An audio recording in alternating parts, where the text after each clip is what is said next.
8 jimat sakti milik Presiden Indonesia yang melegenda, memiliki ilmu kanuragan tingkat tinggi tanpa tanding. Inilah 8 jimat sakti milik Presiden Indonesia yang melegenda. Benda-benda kesayangan para tokoh besar Indonesia ini konon menyimpan aura mistis, keramat, kesaktian, bertuah, dan hal-hal gaib.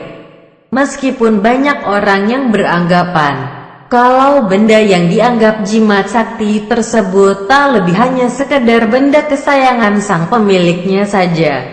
1. Peci hitam Bung Karno. Sebagai orang Indonesia, tentunya sudah sangat mengenal sosok Soekarno, Presiden pertama Indonesia yang memiliki nama sapaan Bung Karno ini. Ternyata diketahui memiliki beberapa benda kesayangan atau jimat yang tak pernah absen dari keberadaannya. Benda pertama yang dianggap sebagai jimat Bung Karno adalah peci. Sudah tidak asing lagi jika kita mengingat sosok Bung Karno yang selalu mengenakan pecinya. Bahkan, peci sudah menjadi sebuah trademark tersendiri untuk Bung Karno. Selain menjadi salah satu benda kesayangan Bung Karno, konon peci yang selalu dikenakan Bung Karno sangat sakral. Kesakralannya pun dianggap sebagai jimat pembawa kebaikan. Namun, kesakralan ini juga dibantah oleh beberapa pihak. Yang ada hanyalah sebuah peci hitam kesayangan Bung Karno yang memiliki kisah unik di baliknya. Awal cerita, Bung Karno melakukan perjalanan dinas ke Mesir dan disambut dengan sorakan Ahmad Soekarno. Beliau pun terheran dengan tambahan nama Ahmad di depan namanya. Lalu, salah satu tokoh NU di eranya, yang bernama Kiai Wahab memberikan komentar tentang hal ini. Beliau berpendapat bahwa peci Bung Karno telah mendapatkan berkah yang melimpah, sehingga saat berkunjung ke sana, Bung Karno mendapatkan nama Ahmad yang sangat indah terdengar di telinga. 2. WC kuning Presiden Soekarno. Tak banyak orang-orang yang mengetahui tentang benda sakti WC kuning milik Presiden Soekarno. Benda ini bentuknya sangat kecil sekali, sebesar lidi, dan mirip seperti buntut tawon. Konon, kemanapun Presiden Soekarno pergi, ia selalu membawa benda ini di balik bajunya.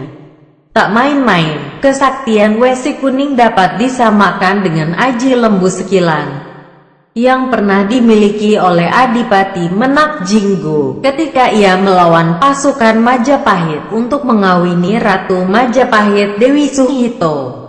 Siapapun pemegang benda pusaka WC kuning, sang empunya akan terhindar dari segala mara bahaya dan kejahatan musuh yang mengintainya, baik kasat mata maupun secara goib. Lolosnya berbagai aksi pembunuhan terhadap Presiden Soekarno, dari serangan bom, pelemparan granat di Cikini, dan di Cimanggis, sekelompok anggota DITII di Jembatan Raja Mandala, penembakan mortir Kahar Muzakar, sampai penembakan saat salat Idul Adha, semakin membuktikan kalau kesaktian WC kuning itu bukan cerita isapan jempol. 3. Tongkat komando Bung Karno. Tak hanya sampai di situ, ternyata ada benda lain dari Bung Karno yang dianggap memiliki nilai mistis. Kamu pasti kenal dong benda lain yang sering dibawa oleh Bung Karno. Ya, tongkat selalu ada bersama Bung Karno, yang memiliki panjang sekitar 30 hingga 40 cm. Menurut desas-desus yang beredar, tongkat komando Bung Karno ini memiliki kekuatan sejenis magis. Tongkat komando ini seakan tidak pernah lepas dari cengkeraman beliau. Pertama, selalu digunakan saat kunjungan antar negara. Kedua, digunakan untuk berhadapan dengan para pemimpin atau para jenderalnya, dan selalu dipakai saat berpidato. Itulah sebabnya Bung Karno menjadi proklamator ulung. Diceritakan bahwa di dalam tongkat komando Bung Karno ada sebilah keris yang tertanam di dalamnya. Ya, hanya sebuah lempengan besi kerisnya saja. Kayu yang dipakai untuk pembuatan tongkat komando bukanlah sembarang kayu, tapi kayu yang diambil langsung dari kayu pucang Kalak yang hanya didapatkan di Pegunungan Kalak, Ponorogo, di wilayah utara Pacitan. Jenis kayu ini memang sudah lama khasiatnya sebagai benda-benda kanuragan. Jika ditaruh di atas air, maka bayangan kayu akan tampak seperti seekor ular yang sedang berenang. 4. Tongkat monyet bertuah. Benda pusaka peninggalan Soekarno yang terakhir adalah tongkat monyet. Pusaka andalan ini diperoleh Bung Karno semasa ia menjalani pengasingan paksa Belanda dulu di ND Flores. Bung Karno di tempat pengasingan selalu menghabiskan waktu untuk bertapa semedi di Kawah Tiwi Atapolo dan Tiwunua Murikopai. Tongkat yang biasa digunakan untuk jalan-jalan di kota Ende tersebut memiliki pahatan berbentuk monyet pada bagian kepala tongkat. Bila bertemu dengan penjajah Belanda, Soekarno biasanya memakai tongkat monyet untuk mengarahkan kepala tongkat ke arah muka mereka, yang konon bisa menundukkan kerasnya hati para kompeni Belanda. 5. Keris bertuah Soeharto. Selain Presiden pertama Indonesia, ternyata Soeharto juga dipercaya memiliki beberapa jimat sakti mandraguna. Soeharto, atau akrab dengan Pak Harto, diyakini memiliki keris bertuah. Terlepas dari desas-desus yang entah benar atau tidak, pada dasarnya Pak Harto memang gemar mengumpulkan beberapa keris sebagai koleksinya. Ditambah lagi, ternyata keris memiliki filosofi yang cukup mengagumkan. Keris bermakna sebagai simbol pengendalian diri, harapan, keyakinan, dan kesederhanaan.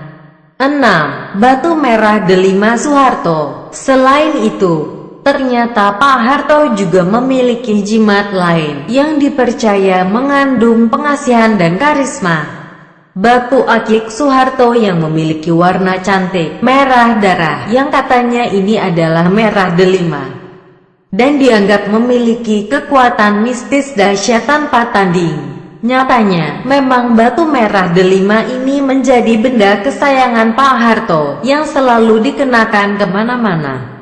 Konon, selain sakti, batu merah delima ini juga memiliki makna sebagai simbol kemakmuran dan kesejahteraan. 7. Tusuk konde Ibu Tien Soeharto. Tak hanya Pak Harto, ternyata istrinya, yaitu Ibu Tien, juga memiliki benda kesayangan yang dianggap sebagai jimat berkekuatan mistis. Ibu Tien selalu mengenakan sebuah tusuk konde yang sering dikatakan mirip seperti sebuah tusuk konde wanita. Dan keratin Jawa, beberapa orang mempercayai bahwa tusuk konde dengan aksen Jawa milik Ibu Tien ini memiliki sisi magis sebagai kunci kemakmuran Indonesia. Hal ini pun terbukti di era kepemimpinan Pak Harto yang terbilang makmur, sentosa dan melimpah ruah. 8. Keris sakti penghilang tubuh milik Jenderal Sudirman. Sosok Panglima Jenderal Besar Sudirman memang bukan salah satu presiden negeri kita, tapi berkat jasa-jasa beliau, kita dapat menikmati kemerdekaan tanah air kita. Ada rumor yang beredar tentang jimat sakti beliau semasih hidup. Pada masa itu, ketika Jenderal Sudirman sedang bersembunyi di desa Bajulan yang berada di Nganjuk, Jawa Timur dari kejaran pasukan Belanda, Jenderal Sudirman bersembunyi di sebuah rumah milik penduduk bernama Kedah. Tiba-tiba terdengar suara pesawat yang mulai mendekat di dekat desa itu. Segera Jenderal Sudirman mengeluarkan keris dari balik bajunya dan mulai membaca doa-doa. Aneh bin ajaib, keris sakti itu berdiri tegak tanpa ada yang memegangi. Ketika pesawat berada persis di atas atap rumah, dia baru terjatuh saat pesawat mulai menjauh dan tak terdengar lagi suaranya. Konon, keris itu mempunyai kesaktian untuk melindungi empunya pemilik. dia membuat seisi rumah menghilang sementara dari penglihatan para kompeni Belanda.